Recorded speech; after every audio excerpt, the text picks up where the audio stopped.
Hello, my name is Lauren Salvato. I'm with the Upper Mississippi River Basin Association, and I'm a policy and programs director. I'm really excited today to present to you some of the results of our soon-to-be released report, How Clean is the River?, looking at 30 years of water quality trends from 1989 to 2018. So a little bit about UMRBA. We are a governor-established forum for interstate water resource planning and management on the Upper Mississippi River, representing the common interests of its member states, Illinois, Iowa, Minnesota, Missouri, and Wisconsin.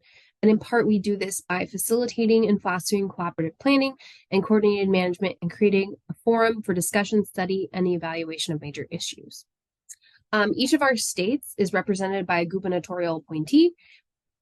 And while the appointee typically resides in a state DNR, we also have representation from departments of transportation, environmental regulatory agencies, economic authorities, and that to represent the full use of the river. We are also the governor designated interstate water quality entity, and we are supported by state assessments, which are paid by the environmental agency in each state. So, How Clean is the River?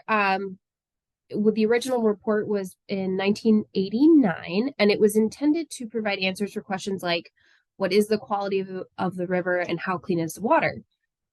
The authors attempted to answer these questions within the context of the Clean Water Act by comparing pollutant concentrations in the water to limits established in state water quality standards.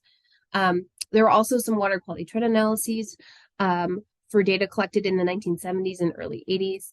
In the end, the report highlighted some important toxic pollution and sediment challenges in the Mississippi River at the time, particularly near major cities such as Minneapolis and St. Louis.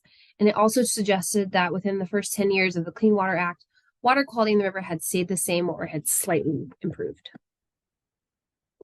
So here we are 40 years later, and in light of the 50-year anniversary of the Clean Water Act, and it sort of seemed like the right time to release this report. So to take a step back and see how water quality has changed since 1989 and to see if those initial trends have persisted as our knowledge and technologies have improved and our focuses have shifted away from industrial waste, first regulated in the 1970s, towards the non-point source nutrient pollutions that challenge water quality today. So the new version of the How Clean is the River report basically picks up where the 1989 report left off, using flow-adjusted trend analyses to examine water quality trends and changes in the Mississippi River from 1989 through 2018. So for this, we used multi-agency data sets and then combine those 30 years worth of data. And so that data were collected by Minnesota, Illinois, and Wisconsin state agencies, as well as the Upper Mississippi River Restoration Long-Term Resource Monitoring Program. And then we have continuous flow gauges from both USGS and the Corps.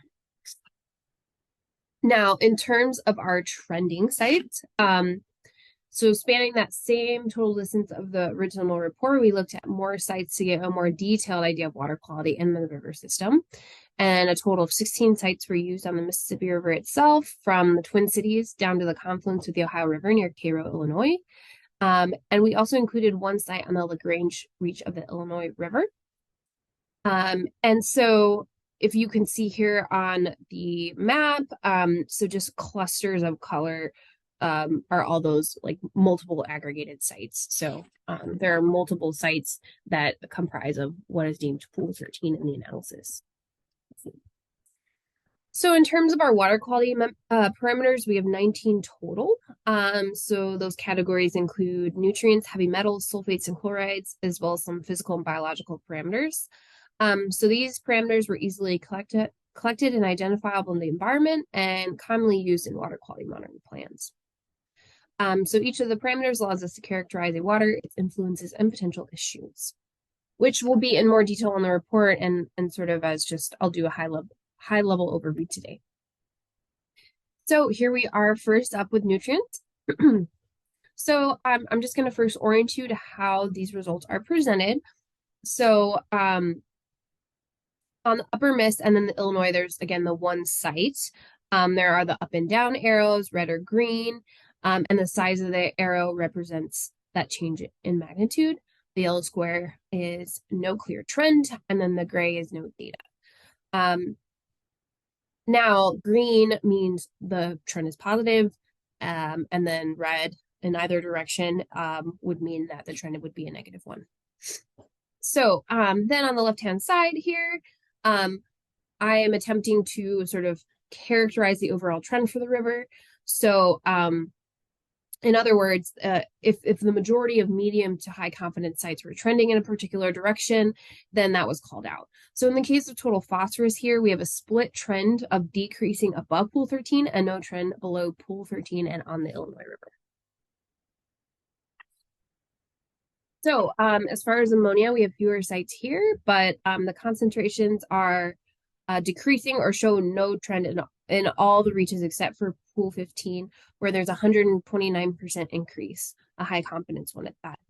Ammonia sources typically include treated effluent, animal waste, and fertilizers. All right, so for total nitrogen, although it appears to be increasing above pool 13, there's low confidence or no trend at most sites on the river. The site that had confidence in the decreasing trend was at the LaGrange Pool on the Illinois River, which has declined 14%. Inorganic nitrogen looks pretty similar.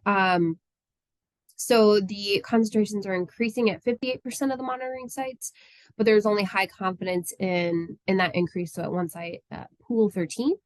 And the Illinois River at LaGrange has experienced a 17% decline since 1994. For chlorophyll A, the trend appears to be decreasing or improving above pool 13. The LaGrange pool, while decreasing, has a moderate or low confidence trend. There does not appear to be a clear trend below pool 13. However, there are two significant increasing trends in pool 24 and on the open river. So significant declines in total phosphorus are likely led to these declines in chlorophyll A in those same reaches. Okay, moving on to our physical results. So total suspended solids, this had a pretty strong trend here of green arrow decreasing, so a positive one at that. So the amount of solids suspended in the water column is how we generally characterize total suspended solids. And it suggests that the river is improving in water clarity, likely due to improved soil conservation efforts, reducing soil erosion in surrounding watersheds. For dissolved oxygen, the concentrations have increased by an average of 8% throughout the system. There are high confidence increasing trends observed below pool 24 and at pools 5 and 6 and pool 13. At the other sites above pool 24, there's a combination of no trend or low confidence increasing trends at those sites. And dissolved oxygen depends on a variety of factors, including temperature, sediment, nutrients in aquatic plants, and increased dissolved oxygen can generally be both good and bad. In this case, that we do believe this is a good trend because only 3% of all of the sites were supersaturated. So for pH, while significant trends, a couple were observed, overall there was no trend throughout the system. So those significant trends observed were pool 26 decreasing and pool 9 increasing. Conductivity. So this is a pretty strong trend here, increasing negative trend. It is the measure of the water's ability to carry an electrical current, and conductivity increases as the water temperature increases and with more dissolved salts and other compounds in the water. So as I will indicate in a couple other slides, this is consistent with our increasing sulfate and chloride trends. On to salts now. So chloride. These are the most common water quality parameters used to identify human influence. There are many sources of chloride, including road salt, fertilizers, and then using treating groundwater or other sources that are hard. They're just really additive in the environment, and so this is building over time. the concentrations have increased on average 35% for our high confidence sites. And these have not exceeded US EPA aquatic life criteria, but the increasing long-term trend is nonetheless concerning, particularly because it is not cost effective to remove salts from water. Sulfate, here has again a pretty similar trend as chloride, also pretty high confidence. So again, we've awarded this a red, negative, increasing trend. On to our biological results. Fecal coliform appears to be declining at monitoring sites, but the trends are low confidence. Sources of fecal coliform are bacteria from human or animal feces, and this is an important indicator for other pathogens that may also be present in the water. So fecal coliform and other pathogens can make people ill if they come into contact with contaminated water. Fecal coliform is not as common used parameter. Now that would be E. coli.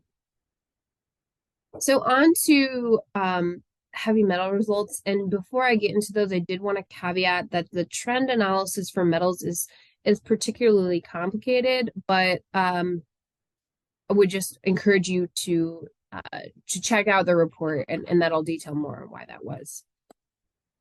So for aluminum, we do have observed a decreasing positive trend at across many of the sites. That is also the case for zinc. Those medium confidence trends in Pool 4A and Open River have been observed, and then the majority of the sites analyzed have decreasing and lower confidence trends. As far as copper, they also appear to be improving. However, only 4 of the 8 sites have those high confidence trends. Arsenic is generally has a no trend, but there is one statistically significant concentration in Pool 26 increasing at 40%. But just want to state that this is not above an exceedance of federal standards for drinking water. That total increase that I mentioned, the 40% over the trend period, is less than 1 part per billion. Lead. In general, lead concentrations appear to have increased in pools 15 and 17, so that's near the Quad Cities. The changes are also pretty small, between 1 and 3 parts per billion, and again, far below the aquatic life threshold.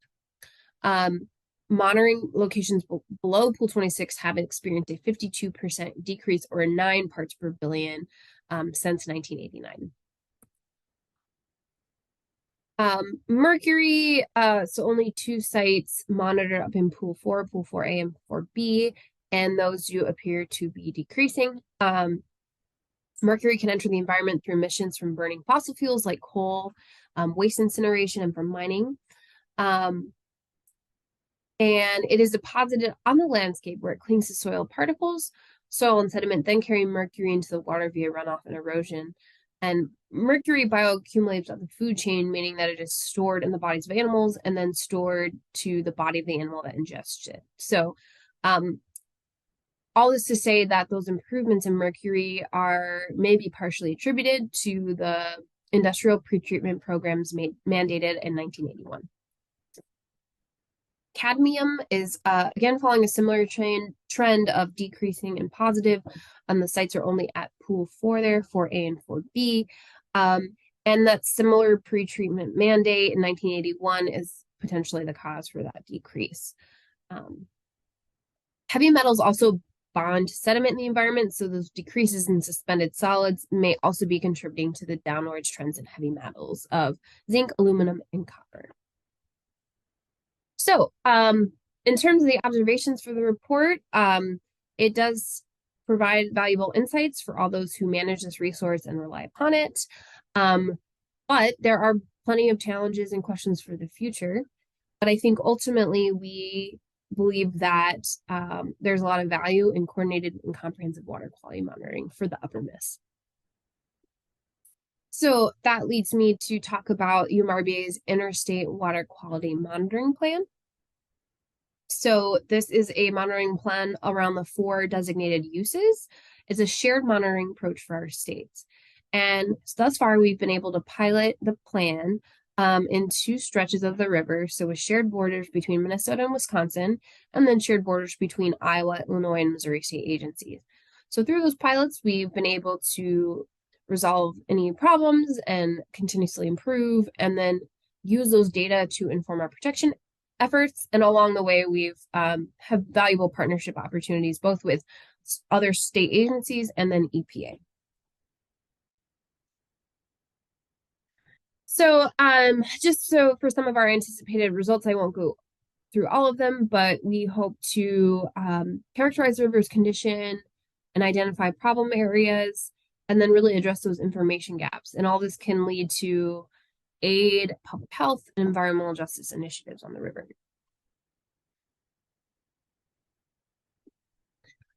Just a little bit here. So I did talk about the Upper Mississippi River Restoration Program, but a lot of the data that the program collects were used in this report. And so I just want to take a moment to put a plug in for the Ecological Status and Trends report for the Upper Mississippi and Illinois rivers.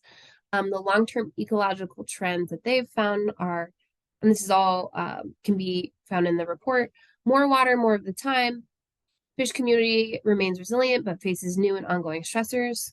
There is widespread loss of forested areas, and the movement of sediment is changing over time. Just a tiny bit more on the UMRR program. It is the first comprehensive program for ecosystem restoration, scientific research, and monitoring on a large system in the nation and the world, and it was enacted by the 1986 WRDA. So again, just wanted to share those key takeaways and encourage you all to look at this report for more information. Another existing effort that we just did want to acknowledge, and we're working in collaboration with all of these groups, is the Hypoxia Task Force Water Quality Trends Work Group. So they are working across the 12 hypoxia task force states to evaluate nitrogen and phosphorus trends in the Mississippi River Basin. And this is being co-chaired by USGS, EPA, and then state hypoxia task force agencies. And then just as an aside, too, UMRBA is a sub-basin committee of the hypoxia task force. Circling back to the How Clean is the River report, I just want to share the recommendations from the report. So we want to continue collaboration among local, state, and federal partners through UMRBA to address new and emerging water quality challenges in the Upper Miss Basin. Support and expand the Upper Mississippi River Interstate Water Quality Monitoring Plan, and build on those lessons learned from the pilot program, implement full-scale monitoring, and establish baseline monitoring for emerging contaminants. We want to expand public and private investment in state nutrient reduction strategies to target high-priority watersheds, increase voluntary participation from landowners, and support communication efforts. We'd like to implement the UMRBA chloride resolution to reduce chloride runoff through education and communication about best management practices for limiting chloride runoff from de-icing salts. And finally, support research efforts to understand trace metal transport and cycling in large river floodplain ecosystem. So all these resources and links can be found on our website. They are going to be hyperlinked with the slides, so I encourage you to check those out. And with that, I just want to encourage you all to reach out if you have any questions. And thank you for your attention. Normally Matt kicks in here, but if you need the continuing education, please contact Elena Whitaker by the end of today. And here's a plug for next week's webinar. And so, given that this was recorded after the presentation actually occurred, I'm just going to run through some of the questions we got from the chat. So the first one was regarding why the nitrogen concentrations were decreasing in the Illinois River. And there's been a lot of work from University of Illinois professor Gregory McIsaac, and I would encourage you to look into his paper. It's McIsaac et al. 2016 of the Journal of Environmental Quality, where they discuss more of the total nitrogen loads there. Illinois River is unique and is not really following the same trends as the other states. So whereas most of the states are experiencing increasing nitrogen and decreasing phosphorus, that is actually the opposite on the Illinois River. And if you want to find out a little bit more on total phosphorus, Gregory McIsaac also has a paper on the theories behind why total phosphorus is increasing on the Illinois River. The question, and the next question was about if we calculated trends in mass loads.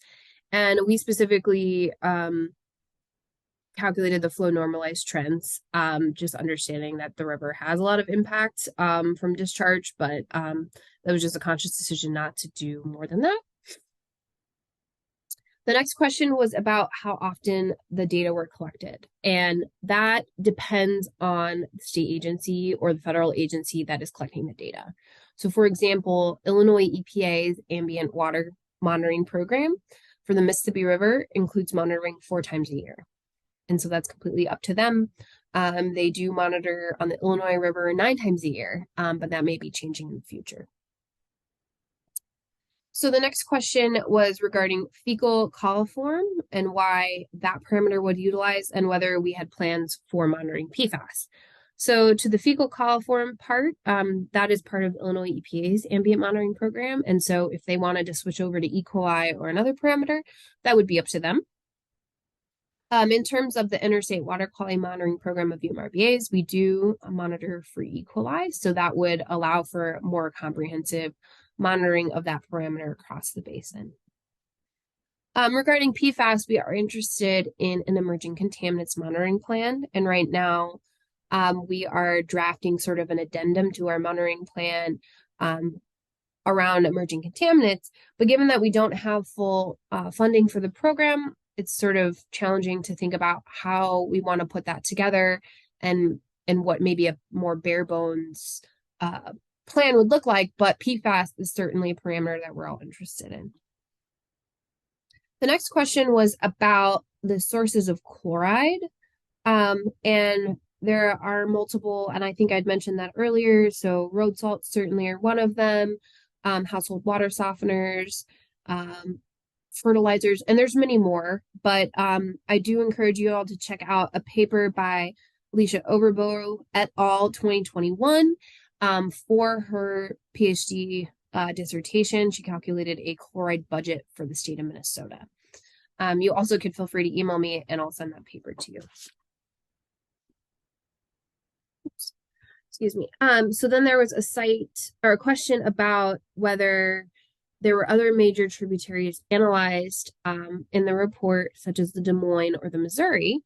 And for the Missouri, anyway, the Missouri River isn't included in the congressional definition of the Upper Miss, so most of our analyses wouldn't include the Missouri River anyway. However, completely acknowledge the Missouri River does have impact to the Upper Mississippi River main stem, specifically below St. Louis. As far as the Des Moines, again, from the congressional definition, Des Moines isn't included, but Iowa DNR does monitor on the Des Moines River with their ambient monitoring program. It just wasn't included for the purposes of the report. The next question was about the evaluation of fish tissue, and if there were some other sources or trends from fish tissue contaminant monitoring, and generally that is at the state level. So Minnesota and Wisconsin do fish tissue analyses on the river. I do not know the specifics of how far that goes back. There was with the Region 7 states, so our Region 7 states for the Upper Miss include Missouri and Iowa. There was a regional ambient fish tissue monitoring program for a while that was discontinued, and you'd have to look up the dates that there were. But to my understanding, at least Missouri has maintained a couple of the sites on the Mississippi River and continued monitoring them with that technique for fish tissue. Although the RAFT, that regional ambient program, has now been absorbed in the National Rivers and Streams Assessment. So there are data, a little bit more sporadic in nature. The UMRBA water quality monitoring plan does include fish tissue monitoring, so we would be able to contribute to trends in fish contaminants. So the next question was about the increasing discharge. And so we just used flow normalized again and didn't really separate any of that other information out. Then the other next question after that was did we look at comparing regulated contaminants versus unregulated contaminants in those trends? We did not, but I do think that's a really great suggestion for a future edition. The last final question there is whether unionized ammonia were evaluated, and we do have the data to make that calculation, but it will not actually be in the report. So once again, thank you all for your time, and I appreciate the interest in UMRBA's work. And yeah, feel free to reach out to me with any other questions.